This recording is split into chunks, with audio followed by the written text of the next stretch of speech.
and welcome to a live Kerfefe break with Keri Smith on Deprogrammed. If it's your first time here, this is a live show we do Mondays and Fridays. We just talk about whatever's in the news, what's on our minds. Sometimes we have guests. Today, we're going to be talking about the Nord Stream pipeline, which those of you who know me are probably like, why is Keri talking about this? Because there's some certain news items I tend to just kind of, that's happening over there.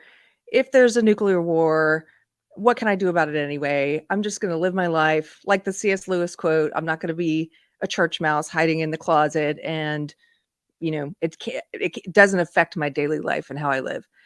However, my husband has been talking to me about this news article, this Seymour Hersh news article. And I finally read it, had a chance to read it, and watched a couple of his interviews.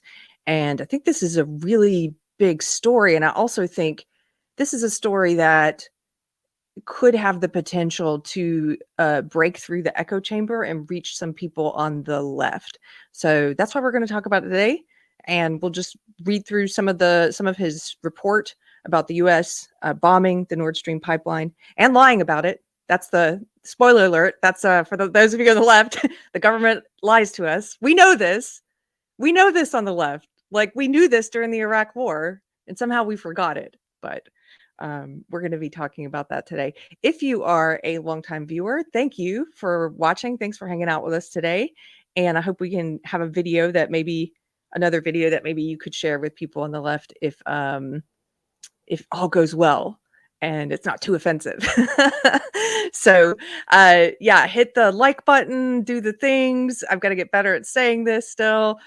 We do have ways of supporting the show financially. If you like what we do here at Deprogrammed, if you like our Wednesday night live show, Pop Culture with Mystery Chris, or our Thursday interviews, we do have a Subscribe Star, Patreon, and Locals. But just sharing the videos, liking the videos, that's the best way to help the channel grow. So, Seymour Butts. No, that's not who we're talking about today, Sue. Not Seymour Butts. Let's see. Hello, guys. Hey, thanks for hanging out. Okay.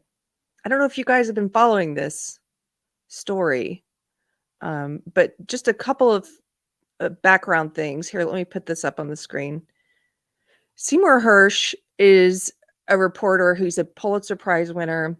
He's been highly respected on the left. So he's someone who people on the left have trusted. He's the guy who broke the Abu Ghraib story. He's the guy who broke the My Lai massacre story and the cover-up during the Vietnam War. He's just very well respected on the left. So he's come out with a new investigative report on his Substack, and where he's talking about, hey, guess what, guys? The Nord Stream pipeline that was bombed, we're the ones who did that. And the government is lying about it. Our government is lying about it to us.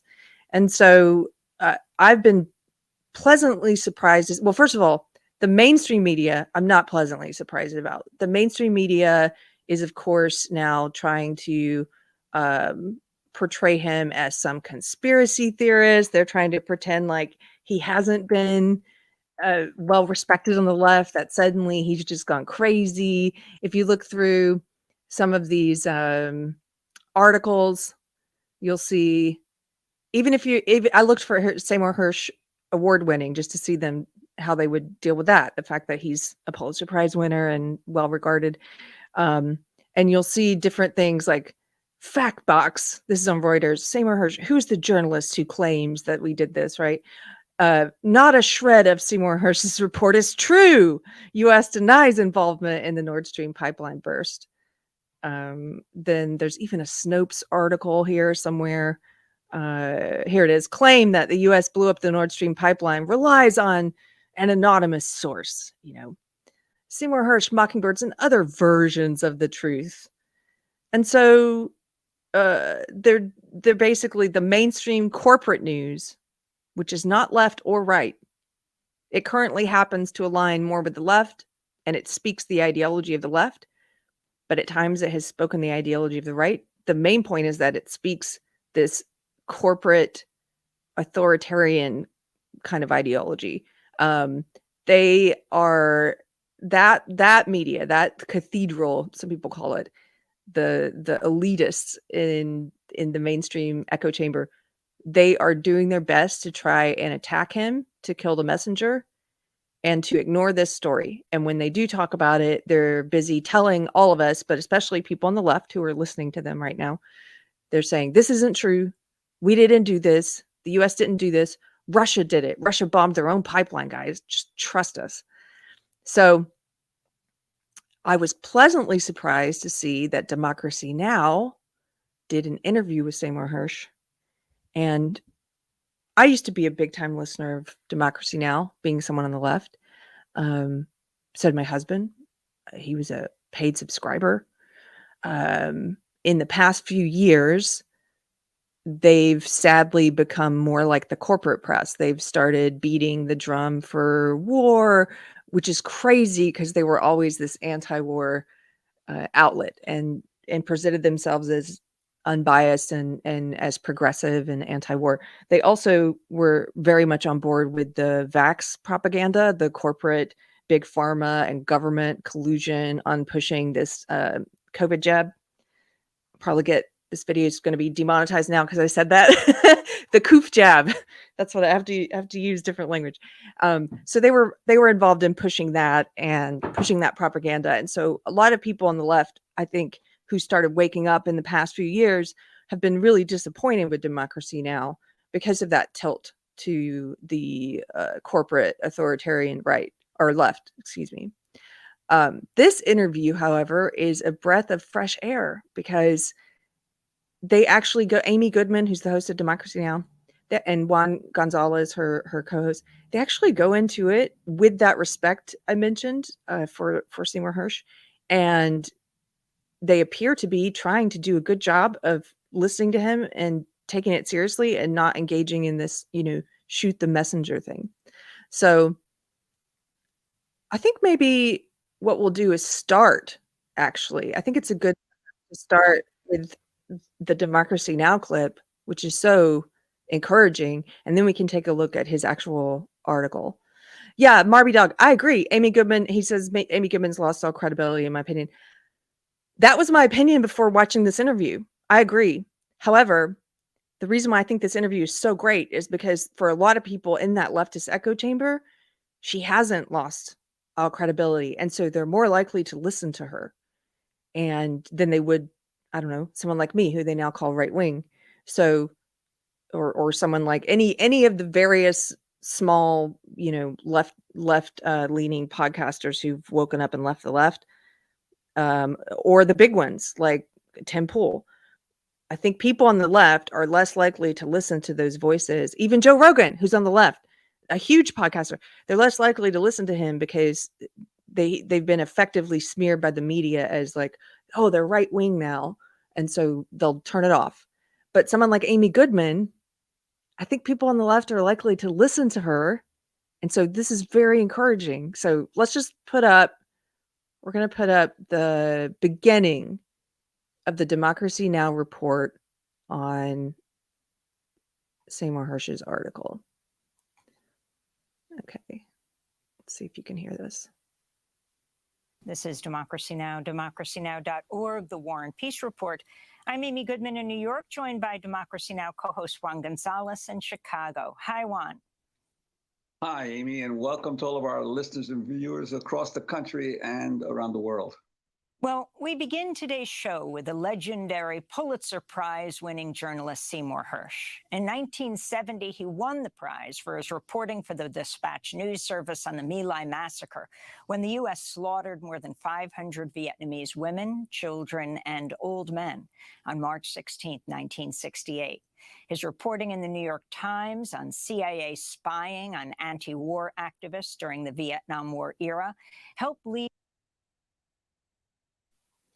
Did you guys see it got blurry? Is it blurry on your end? I'm not sure why that's happening. Let me back up a little. Here we go. slaughtered more than 500 Vietnamese women, children, and old men on March 16, 1968. His reporting in the New York Times on CIA spying on anti-war activists during the Vietnam War era helped lead to the formation of the Church Committee, which led to major reforms of the... Okay, there's a problem with the video. Let me just see if we can refresh it. You've got a boomer me working the controls here. Not really a boomer, just like I'm not really right wing. But okay, here we go. I think it's gonna work now. I think that blurriness is just happening for a little bit, so we're gonna pick it right back up. Let's see. Yeah, people in the chat are like, I can confirm that Keri is not right wing. Thank you. Hirsch exposed the Abu Ghraib prisoner abuse scandal in Iraq. Well, last week, he published another bombshell report, but this time on his new Substack page. The piece was headlined, How America Took Out the Nord Stream Pipeline. It looks at one of the great mysteries of the past year. Who is behind the bombing of the Nord Stream pipelines, which were built to carry natural gas from Russia to Europe? The pipelines were severely damaged last September in a series of underwater explosions in the Baltic Sea. In his new piece, Seymour Hersh cites an unnamed source who says the sabotage was carried out by the U.S. Navy, which planted remotely triggered explosives during NATO exercises last September. Hersh reports the Biden administration began planning the act of sabotage in December 2021, 2 months before Russia's invasion of Ukraine. On February 7th, 2022, President Biden held a joint news conference with German Chancellor Olaf Scholz, and Biden brought up the future of the Nord Stream pipeline. Invades. Wait, I just want to say, if you're just listening like I was to this part, I had to rewind this and listen to it again. This is really important. Listen to what he was saying. So this is what Biden was saying in a news conference in February of 2022. And again, remember, the bombing happened in September of 2022 of the pipeline. But this is him answering a question about the future of the Nord Stream pipeline. That means tanks or troops crossing the border of Ukraine again. Then there will be no longer a Nord Stream 2. We will bring an end to it. How will you do that exactly, since the project and control of the project is within Germany's control? We will, I promise you, we'll be able to do it. Okay. He just says, there will be no more Nord Stream pipeline. Trust us. We'll take care of it. How will you take care of it? Just trust us. We'll get rid of it. Like, that's what he's saying. That's what he's saying. He's like admitting. This is what's so crazy about the timeline that we're in now, the world that we're in now. And you guys know this, if you're the kind of person who watches this show regularly or shows like this one, you know this. But we've reached a place in culture and society. It's a really amazing place where they can say things on camera with a record of it right out loud and tell you what they're going to do, and then do it, and then say, like, you're crazy, we didn't do that, what are you talking about? Like, we live in a place where reality itself is now questioned. We can't even agree on what reality is. And I think it's just going to get worse, because in the future they're going to be able to claim things were deep fakes more easily. Like, oh, that whole press conference was a deep fake, Anyway, there he is saying, we're going to trust us. We're going to get rid of it. I'll promise you we'll be able to do that. Well, Seymour Hersh reports U.S. Navy divers planted remotely triggered explosives on the pipelines in June while NATO was conducting military exercises in the area. He reports the divers were all members of the Navy and not members of America's Special Operations Command, whose covert operations must be reported to Congress. Then on September 25th, 2022, a Norwegian surveillance plane dropped a sonar buoy, which triggered the C4 explosives that had been placed on the pipeline. Soon after the explosion, the United States strongly suggested Russia was behind blowing up its own pipeline. This is National Security Advisor Jake Sullivan responding to a question at a White House press briefing. In his speech this morning, the president called the Nord Stream pipeline attacks, quote, a deliberate act of sabotage. And he said now the Russians are pumping out misinformation and lies about it. Should we take that to mean that the U.S. now believes that Russia was likely responsible for this act of sabotage? Well, first, Russia has done what it frequently does when it is responsible for something, which is make accusations that it was really someone else who did it. We've seen this repeatedly over time. But the president... Listen to that. That's pretty amazing. They're saying that this is almost like the catch-22 with white fragility, where they say, well, if you say you don't have white fragility, then that's evidence of your white fragility. It's a Kafka trap.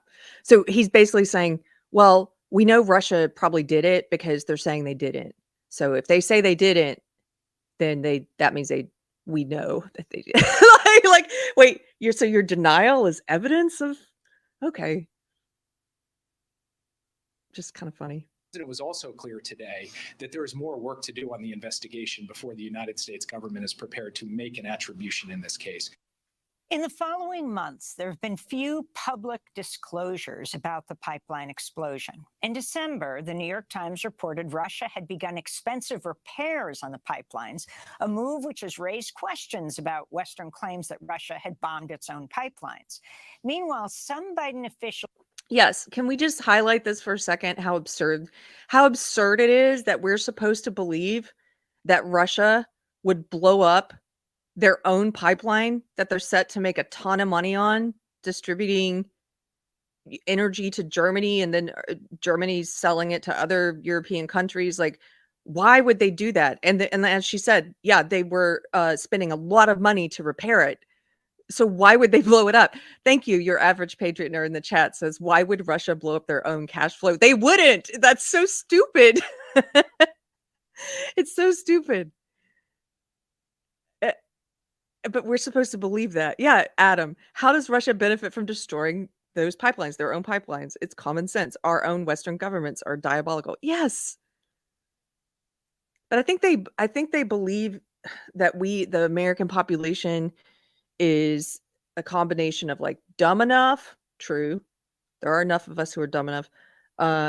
Unengaged enough, true.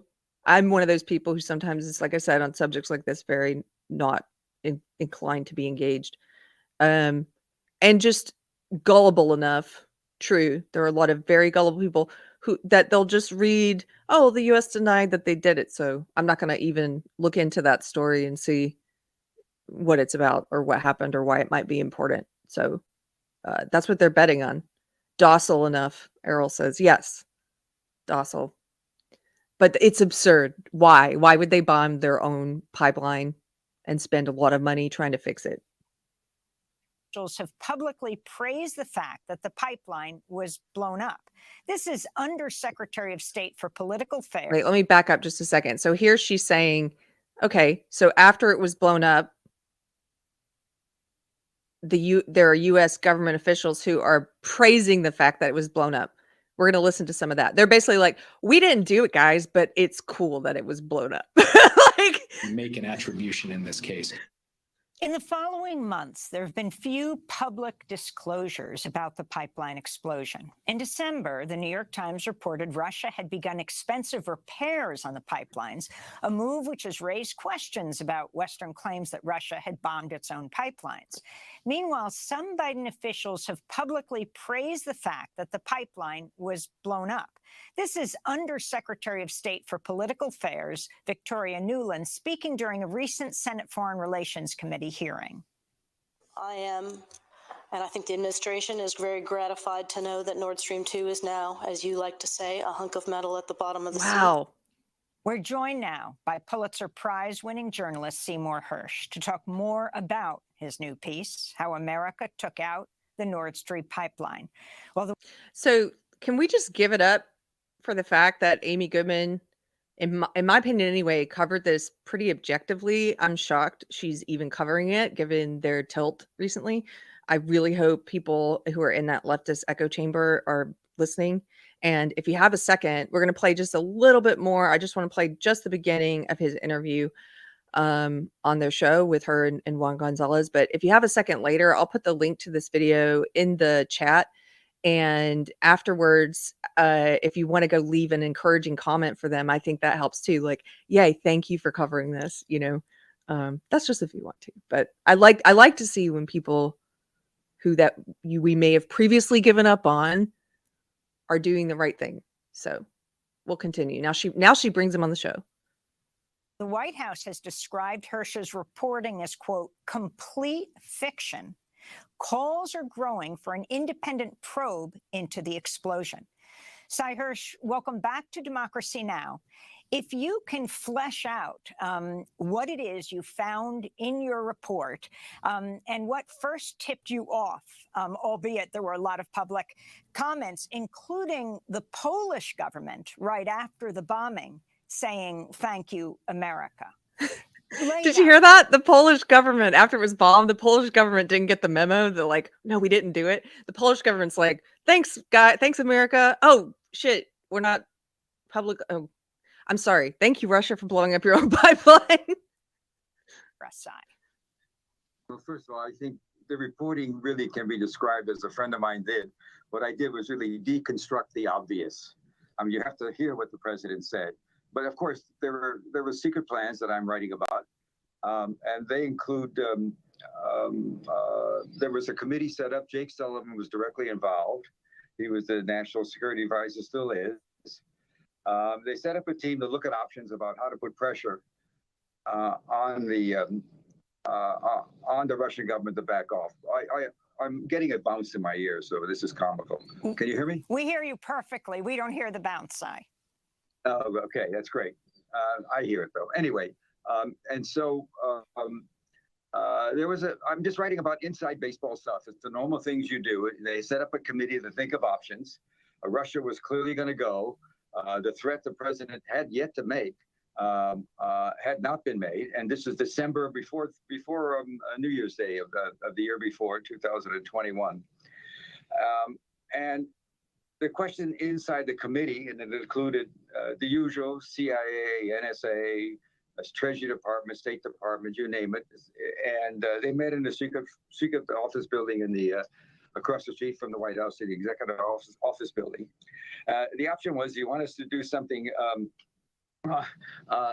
kinetic or something not kinetic? In other words, not kinetic would be more sanctions, or something kinetic would be, taking out the pipeline, as had been thought about. And her answer came pretty quickly. I would guess Victoria Nuland's statement that you mentioned came actually before the president's. It came in late January of last year. And that statement came, at that time, I think the committee involved, a lot of sophisticated people in the intelligence and operation community, concluded you could do it. And the White House was told it was possible. I think that led to the comments, which really, of course, made the people on the inside go half crazy, because it was supposed to be completely covert. But at that place, as I wrote, it was simply described as a classified operation. None of the rules of reporting to Congress were involved. And so they began their planning. They went to Norway, which is a great ally of ours. Norway was one of the original signers of the 1949 NATO treaty. I think 19 nations were involved then. And Norway is a great ally. We have spent, I write about this in some detail in the article, hundreds of millions, probably more, closer to $1 billion or more, upgrading facilities. Norway has a 1,400-mile border along the Atlantic coast that goes from Oslo in Europe all the way up north it runs into the Russian border in above the Arctic Circle. So we put a lot of facilities up north there. Synthetic aperture radar, which costs a fortune to monitor the Russian nuclear sites around, and also their military activities around there, up in the other side of the peninsula, in the Kola Peninsula. So they're just our guys, and they're also great at doing underwater stuff. And so that's what happened. We did a plan with them. we had a clear, the purpose. I'm going to skip ahead just a little bit to when Juan Gonzalez starts questioning him. Hirsch, so I wanted to ask you in terms of the lack of it always seemed to me when the claims were that potentially Russia had sabotaged its own pipeline, that it was ludicrous to think that that would be so, that they would Listen to the Juan Gonzalez here. Give it up for Juan Gonzalez. I mean, seriously. I don't care if you think these people are compromised and they don't do anything good anymore. I believe in celebrating people and encouraging them when they're doing the right. He's saying what is should be obvious to everyone, whether you're on the right or the left. Juan Gonzalez is like, I thought it was kind of ludicrous that they want us to believe Russia would blow up their own pipeline. Thank you, Juan Gonzalez.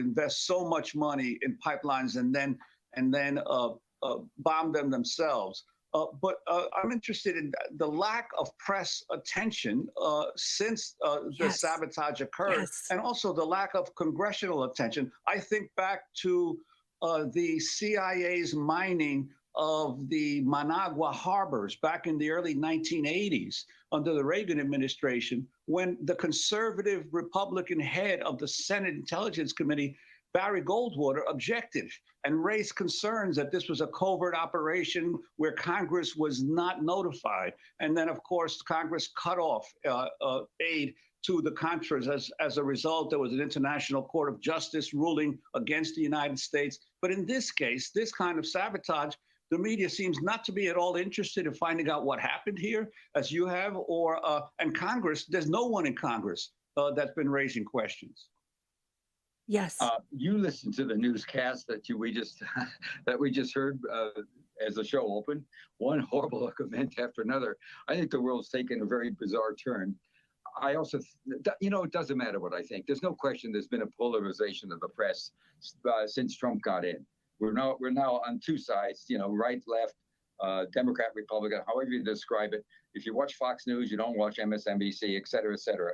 And if you read the New York Times, you're not going to get what the right winger, the conservatives have been after the New York Times and Washington Post for their quote unquote liberal views. So we've got a polarization going.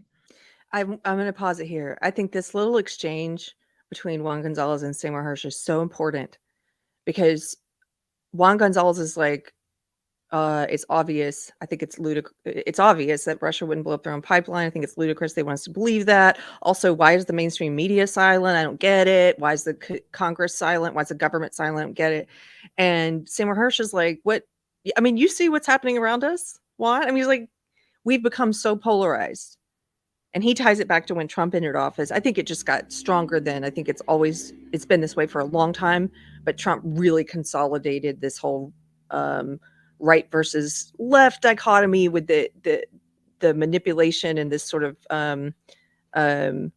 programming, I think, that's happened to Americans where, you're in one tribe and that's it. And I think this is so important because, again, I think back to Democracy Now! When I used to listen to them. And, on the left, we questioned the media. We questioned the government during the lead up to the Iraq war. We were very skeptical. We didn't believe anything CNN was saying about yellow cake uranium. We didn't believe any of those lies. We could see through it. And we were all turning to programs like Democracy Now! Because they were the only ones that were giving us the truth at the time, where it felt like.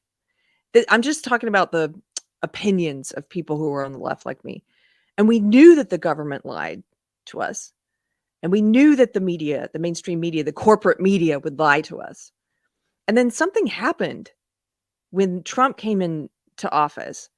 They managed to, the psychological revulsion towards people on the right, if you were on the left, that psychological revulsion that you had towards people on the right, they were able to take that and almost use it to cause people on the left to forget that the media, the mainstream media, the corporate media lies to us, that the government lies to us. And they were almost able to use Trump in such a weird way of like, if you're on the left, we are all opposing Trump. And look, the media is lining up with us, and the corporations are lining up with us, and the government, Biden administration is lining up with us. And so these are the good guys. We're all on the good guys team. And it's such a weird psychological thing to think about, because I think so many people in this anti-war part of the left, the ones who are in it just casually, or maybe they're not deep thinkers, or they're so plugged into the right left manipulation, they're so brainwashed by it that they just completely forget. I was one of those people at one point. I'd completely forgotten, like, oh yeah, like, the media lies to us. Oh yeah, the government lies to us. Doesn't matter if it's a Republican or a Democrat in there. And so I think this little exchange is so interesting, because Seymour Hersh is like, Juan Gonzalez is like, why isn't the media covering? Why isn't the media covering? Yeah, because they're the corporate media. Why isn't the government interested in this? Why isn't Congress interested in this? You know why, Juan?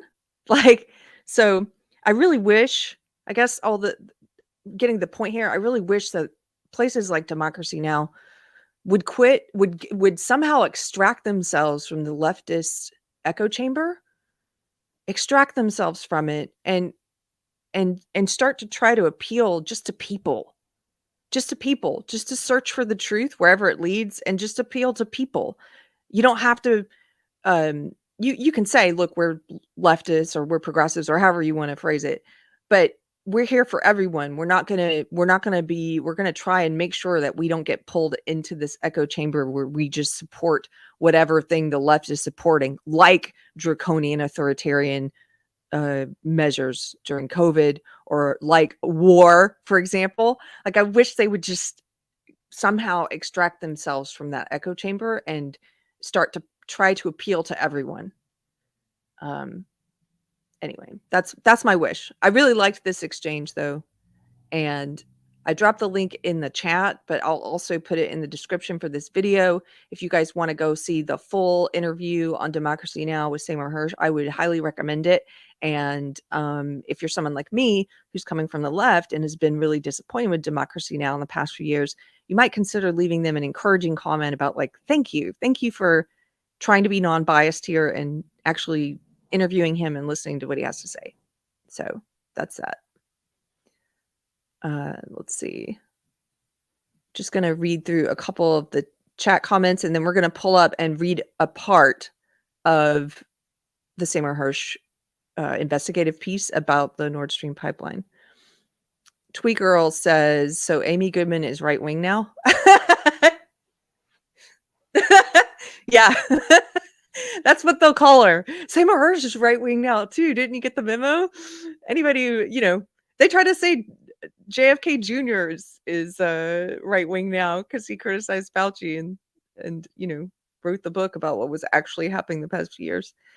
I think it's really funny. Scott Miller, Keri, you're not a boomer. Be Gen X and proud. Oh, I am Gen X and proud. Trust me. Boomer. When I said boomer, for some reason on the internet, Scott, I don't know if you're aware of this, the younger people, the Gen Z people, they call all of us boomers. They call everyone who's like older than 25 a boomer, which is, it's incorrect, but it's kind of funny.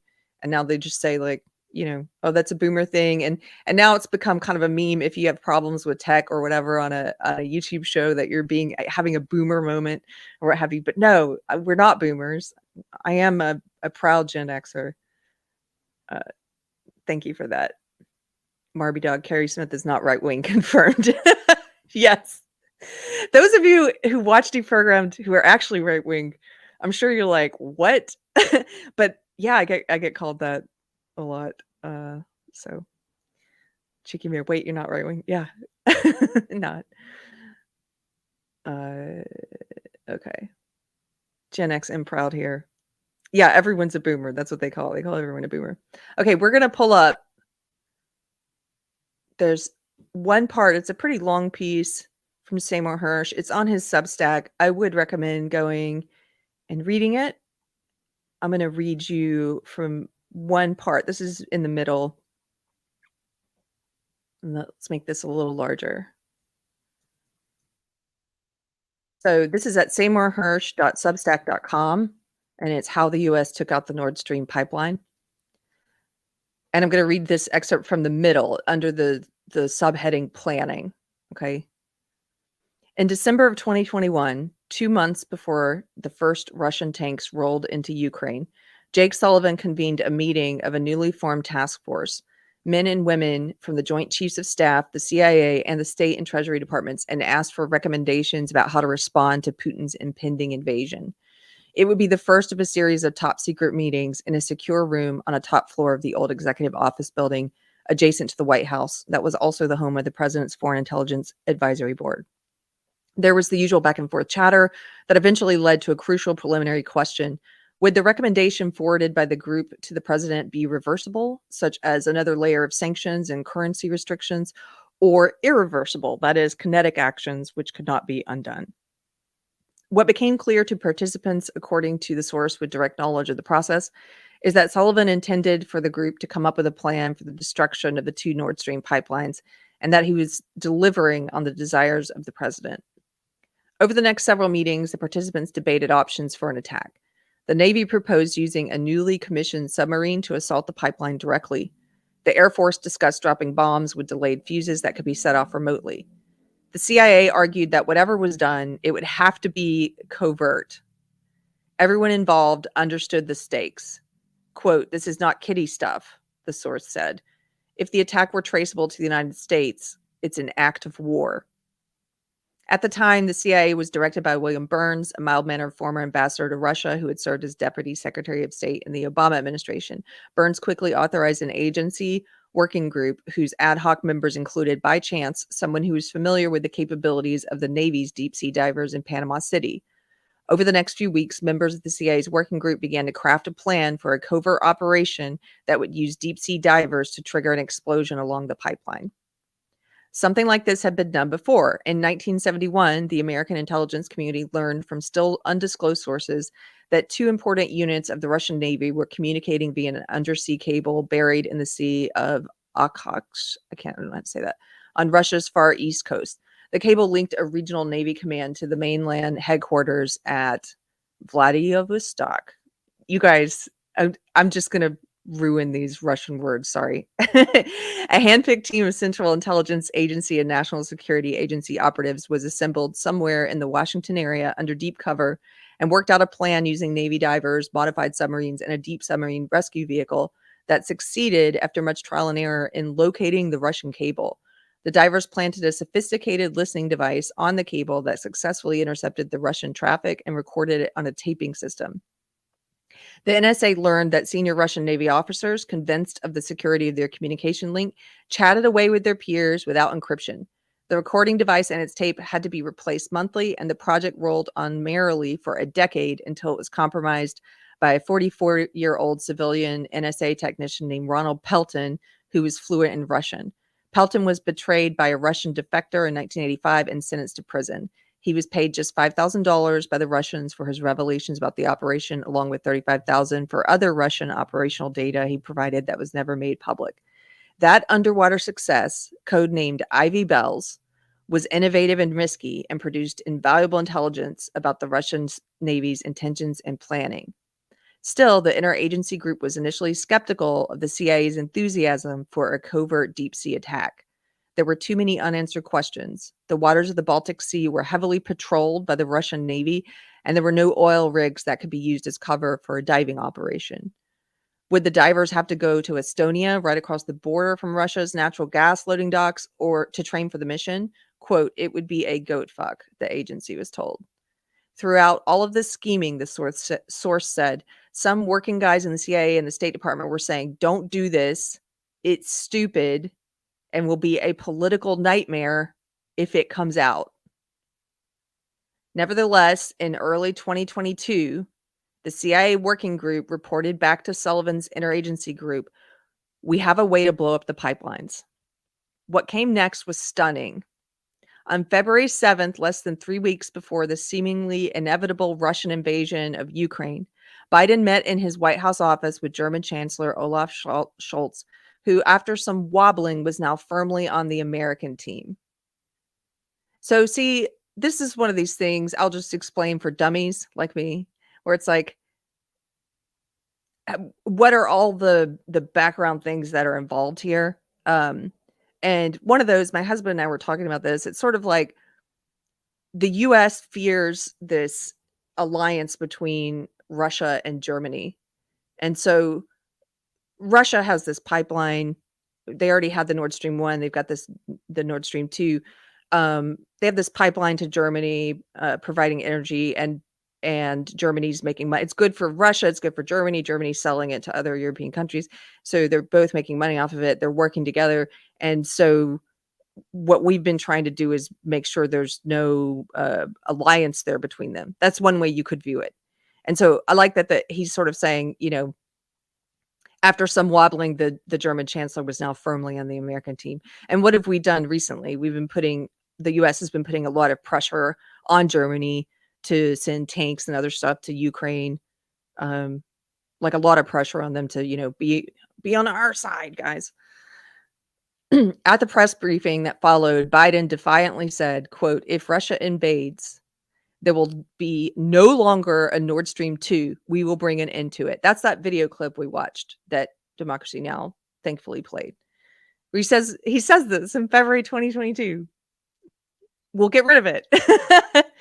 20 days earlier, Undersecretary Nuland had delivered essentially the same message at a State Department briefing with little press coverage. Quote, "I want to be very clear to you today," she said in response to a question. "If Russia invades Ukraine, one way or another, Nord Stream 2 will not move forward." End quote. I mean, they told us what they were going to do. Several of those involved in planning the pipeline mission were dismayed by what they viewed as indirect references to the attack. So the CIA and all these guys are like so worried about, well, this has to be covert. The American public can't know we did this because it would be an act of war. And then Nuland and the president, I almost call him the vice president, are up there saying, "Hey guys, we're going to get rid of the." they're like kind of saying what they're going to do. Quote, "It was like putting an atomic bomb on the ground in Tokyo and telling the Japanese that we are going to detonate it," the source said. The plan was for the options to be executed post-invasion and not advertised publicly. Biden simply didn't get it or ignored it. Biden and Nuland's indiscretion, if that is what it was, might have frustrated some of the planners, but it also created an opportunity. According to the source, some of the senior officials of the CIA determined that blowing up the pipeline, quote, "no longer could be considered a covert option because the president just announced that we knew how to do it," end quote. The plan to blow up Nord Stream 1 and 2 was suddenly downgraded from a covert operation requiring that Congress be informed to one that was deemed as a highly classified intelligence operation with U.S. military support. Under the law, the source explained, quote, "there was no longer a legal requirement to report the operation to Congress. All they had to do now is just do it, but it still had to be secret. The Russians have superlative surveillance of the Baltic Sea." The agency working group members had no direct contact with the White House and were eager to find out if the president meant what he had said. That is, if the mission was now a go. The source recalled, quote, "Bill Burns comes back and says, do it." Okay, so that's just the planning part. Then they get into how it was done. He gets into how it was done. Again, you can read the whole article. I just wanted to read that excerpt because it included the part of, again, the U.S. government, like the president basically telling us in a news conference in February 2022, yeah, we're going to get rid of the pipeline. Like, this is what he said. And now they're all like, oh, it wasn't us. Trust us. It wasn't us. Russia blew up their own pipeline. We wouldn't do this act of war. I don't know. It's pretty scary if you think about it too much, which is why sometimes I admit I'm one of those people who sometimes that likes to just avoid news items like this because I'm, again, in my daily life, like how do you live with the threat of nuclear war? How do you live with knowing that the people in power in your country are liars and manipulators and gaslighters? And if you think about it too much, it can seem overwhelming. And I do have some friends who are in this kind of space who do cultural commentary or have shows, podcasts, or journalists who tend to get very depressed because they've got their head in this stuff all the time. And my answer to that is sometimes to be like, look, I can't do anything about this, and so I don't really want to know about that. But I think that that's also, you can do too much of that. It's kind of a negative. You can avoid things like this a little too much, and it helps to have just the basic facts. So that's why we covered this story today.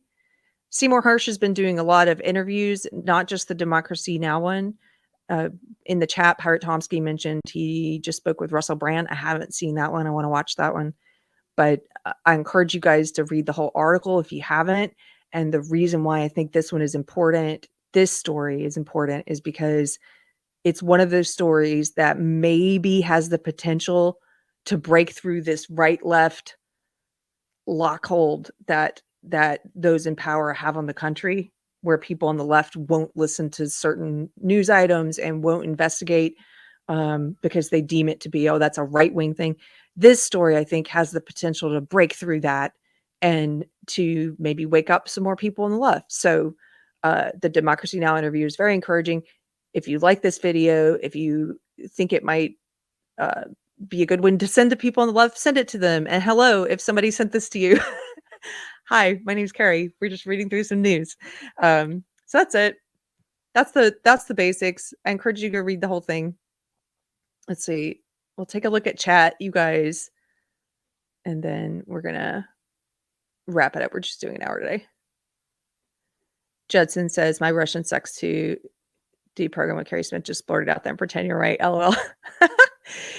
It's funny because I also have been called a Russian bot, and yet I can't speak those Russian words. That's me as a Russian bot, just pretending like I don't know how to speak Russian clearly. Let's see what else. You guys, thanks for hanging out today. Cheeky Mayor, give it up for Cheeky Mayor, one of our mods, says, I'm farther away from the origin of the authoritarian libertarian axis towards libertarian than I am to the origin on the left-right axis on the right. I think that says a lot about us all. Yes, I think so too. Gen X rules. I think that's it. Where is the article posted? So Seymour Hersh put this out on his Substack. He actually said in one of the interviews I watched, it may have been the Democracy Now! One, he was saying, you know, he's written for the New York Times before. He's like, I'm not going to take this story to the New York Times because the New York Times, I mean, he basically, I'm paraphrasing, but he's like, you know, the New York Times is on the side of selling this war, and they're not going to cover this. So I just put it out on my Substack. Here, I'll put it in a banner so you guys can see where to. There we go. It's SeymourHersh.substack.com. And if you're just listening, it's SEYMOUR Hersh, HERSH.substack.com. And you can go read the whole thing there and share the article, share the Democracy Now! Video. I mean, that's a great one to share with people on the left. The Lettuce says nuclear weapons are not concerned with what political party their targets belong to. No, they're not.